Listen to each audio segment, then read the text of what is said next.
मेरी बहन की हत्या की गई है। भाई की शिकायत के बाद मजिस्ट्रेट एवं फॉरेंसिक जांच टीम की मौजूदगी में कब्र से शव को निकालकर किया गया पोस्टमार्टम।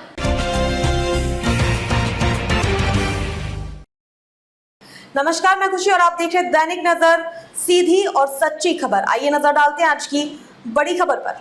राजगांगपुर कुदरा थाना अंतर्गत खटकुर बहाल गांव में दिल को दहला देने वाली एक घटना प्रकाश में आई है।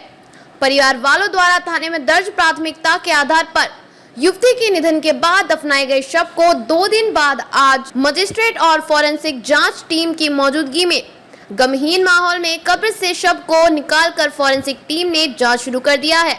परिवार वालों का आरोप है कि ससुराल वालों ने दहेज के लालच में हमारी बेटी शिरीन नाज 24 वर्षीय की हत्या कर ससुराल वालों ने सुबीत मिटाने के लिए आनन फानन में शव को घटकुर बहाल कब्रिस्तान में दफन कर दिया था। घटना से मिली जानकारी के अनुसार राउरकेला नाला रोड के कुरैशी मोहल्ला निवासी मोहम्मद हलीम की बेटी शिरीन नाज का विवाह खटकुर बहाल गांव में रहने वाले मोबिन राजा के मझले बेटे मनोवर राजा उर्फ मोनू से 2019 में हुई थी। मृत शिरीन नाज के भाई वसीम अकरम ने थाने में एक रिपोर्ट दर्ज कराते हुए बहन के ससुराल वालों पर बहन की हत्या कर देने का आरोप लगाते हुए कहा है कि बहन की शादी 6 महीने बाद मेरी बहन पर उसका पति मनोवर राजा उर्फ मानू तलाक देने का दबाव डालने लगा था। तलाक वाली बात की खबर मेरी बहन शिरीन नाज ने मुझे और मेरे पापा को फोन कर जानकारी दिया था। बार बार मेरी बहन को उसके ससुराल वाले अपने घर वापस जाओ का दबाव डाल रहे थे। बहन की बात बार बार सुनकर मैं और मेरे पिता बहन के ससुराल में चल रहे विवाद सुलझाने का काफी प्रयास कर रहे थे, पर यह मामला नहीं सुलझ पा रहा था। वसीम अकरम ने बताया मेरी बहन का एक 3 वर्ष का बेटा है, उसका नाम अशद रजा है। ससुराल का विवाद धीरे धीरे सुलझने की जगह धीरे धीरे उलझते चला जा रहा था। मेरी बहन पर तलाक देने का दबाव लगातार बनाया जा रहा था। शिरीन के भाई वसीम अकरम ने बताया कि इस बीच मुझे 27 अगस्त की दोपहर 2:30 बजे मेरी बहन के ससुर मोबिन रजा का फोन आया कि तुम्हारी बहन का ब्लड प्रेशर बहुत लो हो गया है, वो चक्कर खाकर गिर गई है, हम उसे कुदरा सरकारी अस्पताल लेकर जा रहे हैं। यह बात कहने के तुरंत थोड़ी देर बाद फिर मोमिन रजा का फोन आया, कहा तुम्हारी बहन का हार्ट अटैक होने से निधन हो गया है। बहन की निधन की खबर सुनकर मैं और मेरे पिता और मेरे दोस्त शहबाज अख्तर और उसके 2 दोस्त तत्काल राउरकेला से खटकुर बहाल बहन के घर पहुंचे। जब मैंने अपनी बहन का आखिरी बार चेहरा देखने को आगे बढ़ा तो बहन के ससुराल वाले चेहरा देखने से मना कर दिया।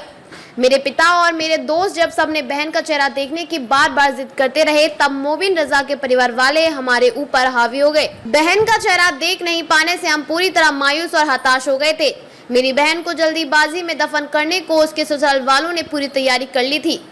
जब हमने इतनी जल्दीबाजी में सब दफनाने पर आपत्ति जताई तो शव को अगले दिन 28 तारीख को दफन करने की बात ससुराल वालों ने कहा। दूसरे दिन कब्रिस्तान ले जाने को सब मेरी बहन शिरीन को नहलाया जा रहा था। तब वहां मौजूद मेरी भतीजी जामिया ने चुपके से अपने मोबाइल फोन से बहन के शरीर में जगह जगह लगी चोटों के निशान वाली फोटो खींच लिया था। फोटो में बहन के शरीर में लगी जगह जगह चोट के निशान को देखकर हमें संदेह हुआ कि मेरी बहन की हत्या की गई है। मोबाइल पर खींचे हुए फोटो के आधार पर दर्ज हुई प्राथमिकता पर आज बड़गांव एसडीपीओ अभिषेक परिग्रही, कुतरा पुलिस के थाना प्रभारी मनोरंजन बीसी सहित बड़ा गांव थाना प्रभारी आशीष जैना दल बल के साथ खटकुर बहाल के कब्रिस्तान पहुंचकर मजिस्ट्रेट और फॉरेंसिक जांच टीम की मौजूदगी में शिरीन के दफनाए हुए शव को बाहर निकालकर राजगांगपुर सरकारी अस्पताल में पोस्टमार्टम के लिए भेजा गया। वहां मौजूद डॉक्टर ने शव को देखने के बाद बेहतर जांच के लिए सुंदरगढ़ फॉरेंसिक लैब में शव को भेज दिया है। इधर इस घटना को लेकर लड़की के परिवार वालों में मातम पसरा हुआ है। लड़की के भाई वसीम अकरम ने प्रशासन और ओडिशा के मुख्यमंत्री मोहन मांझी से गुहार लगाते हुए कहा है मेरी बहन को सही न्याय मिले ताकि भविष्य में और किसी की बहन के साथ ऐसी घटना ना हो। आपका परिचय दीजिए। मैं मोहम्मद शहबाज अख्तर, राउरकेला कुरैशी मोहल्ला के रहने वाले। ये मेरा दोस्त है वसीम अकरम। इसका कॉल आया मेरे पास 4:10 में कि ऐसा बात है, हम लोग को जाना है। वो लोग बोला है तबीयत ख़राब है, वो लोग हॉस्पिटल लेके जा रहा है। फिर इसका 15 मिनट बाद 10 मिनट बाद कॉल आया कि वो लोग बोल रहे डेथ कर गए। फिर हम लोग यहाँ से तुरंत निकले। हम लोग वहाँ पहुँचे जब हम लोग तो ये सब 1 घंटा के अंदर वो लोग कफन उफन सब रेडी करके ताबू दुबू सब धो धा के रेडी करके रखा हुआ था। तो हम लोग उससे वही हम लोग नोटिस किए कि ये सब रेडी करके क्यों रखे हुए, उसका घर वाला कोई पहुँचा नहीं, आप सब रेडी करके क्यों रखे हुए, ये सब सवाल जवाब हुआ। फिर हम लोग को बॉडी देखने नहीं दिया, तो फिर हम लोग का जब घर का लेडीज़ लोग आए तो हम लेडीज़ लोग को बोले कि आप लोग देखो बॉडी को रिसर्च करो, तो वो लोग देखे तो यहाँ दाग था। और फिर मैं बुलाया वो इसका जो बहनोई है लड़की का हस्बैंड को बुलाया, मैं बोला ये दाग क्या चीज़ का है। इससे पहले मैं उनसे पूछा कि ये कैसे हुआ, बोली नहीं हम रूम गए तो वो सोई हुई थी, उठाए तो नहीं उठी, तो उसको बुलाए तो हम बोली ये दाग कैसे हुआ, तो वो हमको बोला कि हम रूम गए थे तो वो ऐसे करके लेटी हुई थी, ऐसे करके लेटी हुई थी। तो हम बोले आप तो हमको बोले कि वो सोई हुई थी, तो ऐसे लेटी हुई थी, तो बोला हाँ। तो हम बोले पलंग स्क्वायर था कि गोल था, बोला स्क्वायर था। हम बोले स्क्वायर रहेगा तो यहाँ के लिए दाग आएगा, ऐसे नहीं आएगा दाग।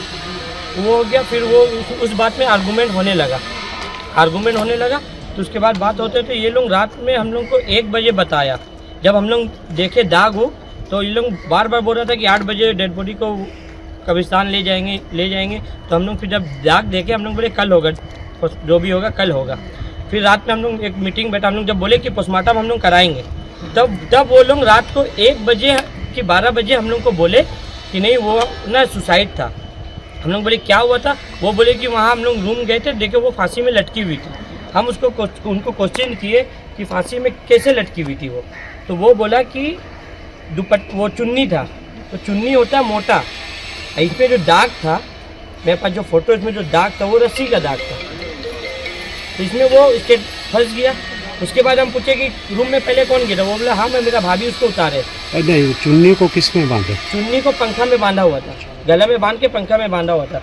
फिर बोला कि हमने उसको उतारा कौन, बोला हाँ मैं मेरा भाभी उतारे।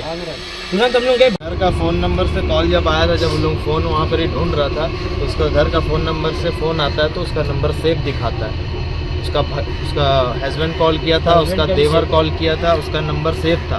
और उससे जब पूछा गया, हम लोग जब पूछे उससे कि नंबर क्यों डिलीट है, हम लोग का नाम सेव क्यों नहीं आ रहा, तो वो बोला कि वो होता है लॉक में, बोला कि लॉक ऑन ऑफ ज्यादा कर लेने से ज्यादा होने से तो नंबर सेव उड़ जाता है, सेव उड़ जाता है। ऐसा नहीं है, ऐसा कुछ नहीं है सर। उन लोगों का नंबर में कॉल आ रहा था, नंबर सेव भी आ रहा था। हम लोग कॉल जब कर रहे थे हम लोग का फैमिली वाला, तो वो नंबर सेव नहीं आ रहा था।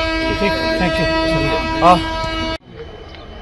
मेरा नाम वसीम अकरम है और मैं रौल किला में रहता हूँ।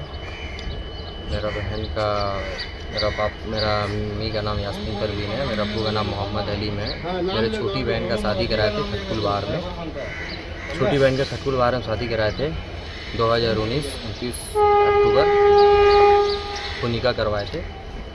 और उसके बाद में फिर मनव्वर रज़ा के साथ, उसके बाप के नाम है मोबिन रज़ा, वो लोग खटकुल बाहर में रहते हैं।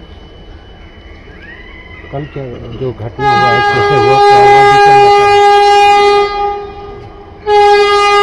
मतलब शादी के कुछ 6 महीना बाद मारपीट हुआ था। तो मेरा बहन फ़ोन करी मेरे को, मेरे घर में फ़ोन करी कि ऐसा ऐसा बात है भाई, मारपीट हुआ है, ये वो है। तो हम लोग वहाँ पर ही सुलह कर दिए। चलो हल्का फुल्का नया में होता है तो हम लोग सुलह कर दिए। फिर बीच में ऐसे हाथापाई, बीच में हल्का फुल्का झगड़ा उगड़ा होता था, मारता था। तो हम लोग हस्बैंड वाइफ है, बीच में किसी का घर तोड़ाना सही नहीं, हम लोग इसी हिसाब से चुप रह जाते थे। उसके बाद में फिर फिर हम लोग इग्नोर करते रह गए। फिर हम लोग समझा के अपना बहन को रखे, चलो आज सही नहीं कल सही हो जाएगा। तो ऐसे करते करते फिर अचानक से मेरे को फ़ोन आता है परसों, कितने तारीख को? 27 तारीख है,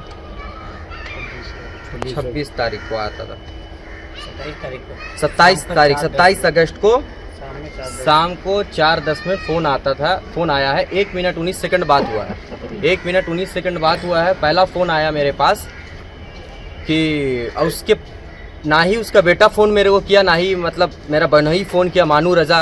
वो फ़ोन नहीं करके उसका बाप मेरे को फ़ोन करके बोलता है कि बाबू सलीना का हार्ट चौक हुआ है, बीपी लो हुआ, चक्कर मार के गिर गई थी बेड के ऊपर।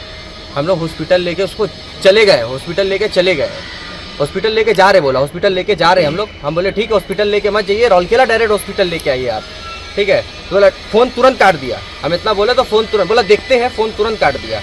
फिर कुछ 15 मिनट के बाद फ़ोन आता है फिर रिटर्न, 15 मिनट के बाद भाई अब तक के लिए बस इतना ही। फिर होगी आपसे मुलाकात ऐसी एक और खबर के साथ। तब तक के लिए नमस्कार और देखते रहिए दैनिक नजर, सीधी और सच्ची खबर। ऐसे ही लेटेस्ट अपडेट्स के लिए हमारे चैनल को सब्सक्राइब करें और तुरंत नोटिफिकेशन पाने के लिए बेल आइकन प्रेस करना ना भूलें। यदि आप हमें फेसबुक के माध्यम से देख रहे हैं तो हमारे पेज को फॉलो जरूर करें। धन्यवाद।